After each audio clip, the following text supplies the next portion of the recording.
o que é o ruído de Lian? Para a gente entender o ruído de Lian, a gente tem que se reportar a algo que eu falei na primeira aula para vocês, que é a aula de ciclo cardíaco. Vocês lembram da aula de ciclo cardíaco?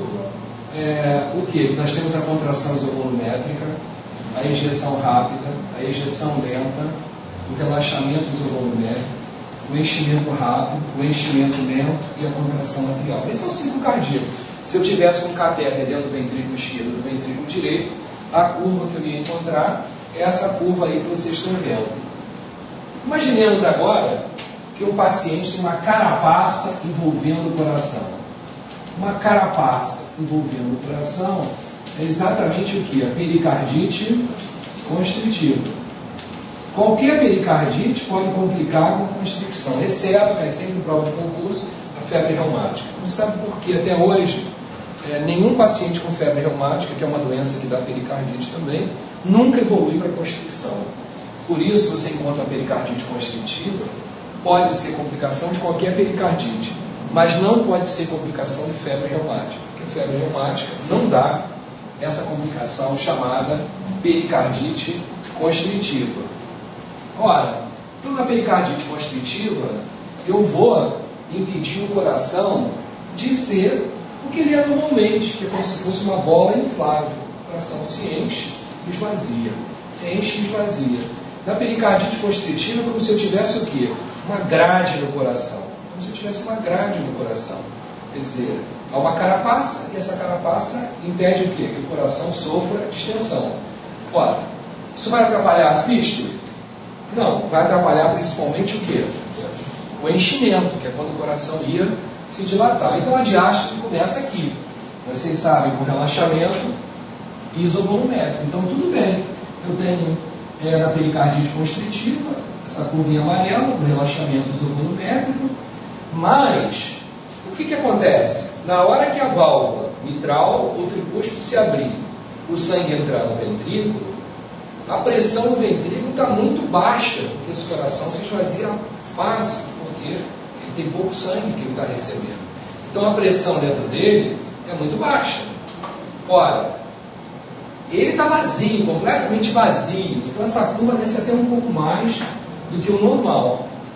Mas a capacidade desse ventrículo de receber sangue está reduzida, porque existe a carapaça. Então, com um pouquinho de sangue que entra, a pressão já vai aumentar abruptamente, e mais do que o normal. E é claro, vai parar sob pressão também. Na hora que o sangue então entra no ventrículo, que é o enchimento, a pressão aumenta muito. Aumenta muito. E, de repente, por causa da carapaça, há uma interrupção do desenvolvimento da pressão. Consequentemente, quando eu tenho pericardite constritiva, eu tenho essa curva de pressão, que se chama curva de raiz quadrada, também chamada em inglês de square root, é isso? Sine, ou também chamado sinal de Frederic. Só que, no final do enchimento rápido que há essa parada súbita, quando há essa parada súbita, vai haver um barulho. Esse barulho é uma B3 precoce, também chamado ruído de Lian, e que antigamente os autores achavam que era um ruído do pericárdio. Então, era chamado antigamente de NOC pericárdio. Antigamente era conhecido com o nome de NOC pericárdio. Se eu fizesse um desenho, eu tenho primeira agulha, eu tenho segunda agulha e tenho aqui como se fosse uma B3 precoce. Por que precoce? Que a B3 acontece de 0,12 segundos a 0,20 segundos após B2. E nesse caso, ela acontece abaixo de 0,12 segundos. Ela acontece abaixo de 0,12 segundos. Por isso, podemos considerá-la como sendo a B3 precoce, ou ruído de Lian, ou NOC pericárdio. Então, apesar do nome NOC pericárdio, Não tem nada a ver esse barulho com o sendo causado pelo pericárdio. Não é causado pelo pericárdio. Mas ele ocorre numa doença do pericárdio, que se chama pericardite constritiva, que é uma complicação de pericardite como um todo. Na prática médica, quando você encontra um paciente com pericardite constritiva, você sempre pensa em tuberculose. Mas viroses quaisquer podem determinar pericardite, podem, portanto, complicar com pericardite constritiva. Vocês lembram, quando eu dei aula de pulso venoso, que eu falei que síndrome restritiva, característica da pericardite constritiva, nós vamos ter pressão de aurícula direita igual a PD2 de VD, igual a pressão diastólica de artéria pulmonar, que é igual a pressão de aurícula esquerda, que é igual a PD2 de VE. Lembram-se, eu falei que nós tínhamos uma equalização das pressões diastólicas ventriculares dos dois lados do coração, do lado direito e do lado esquerdo. Então isso aí é que é o ruído de Lian ou NOC pericárdio. O diagnóstico dessa condição é muito importante, porque o paciente opera, ele fica bom. Diferentemente, se ele tem uma miocardiopatia restritiva.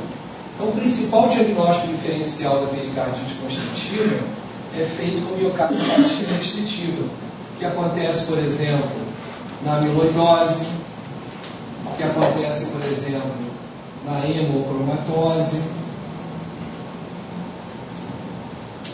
Enfim, nessas condições. Agora, na pericardite constritiva, eu tenho o ruído de Lian. E dificilmente eu vou ter na amiloidose e na hemocromatose. Uma outra diferença importante é que na pericardite constritiva nós temos, conforme eu já falei para vocês, o sinal de Kussmaul, que é o quê? Uma turgência jugular importante, que aumenta com a manobra de Rivero Carvalho. A miocardiopatia restritiva pode dar, mas é muito raramente causa de sinal de Kussmaul. Outro macete importante é que a pressão sistólica da artéria pulmonar, ela passa de 40 na miocardiopatia restritiva e ela é abaixo de 40 na pericardite constritiva. Dá para entender, se eu tenho uma miocardiopatia, quer dizer, uma doença do músculo cardíaco, há uma tendência fisiopatológica de desenvolvimento de pressão alta na artéria pulmonar, diferentemente da pericardite constritiva, que você não teria, assim, grandes razões para desenvolver essa pressão alta na artéria pulmonar. Sempre lembrando que as duas, a pericardite constritiva e a miocardiopatia restritiva, as duas determinam esplenomegalia e hepatomegalia. E ascite. Por causa disso, esses doentes às vezes vão parar em enfermaria de gastroenterologia com a suspeita diagnóstica de cirrose. Mas cirrose não dá urgência jugular. Se o paciente tem hepatosplenomegalia e tem urgência jugular, então o diagnóstico não é cirrose.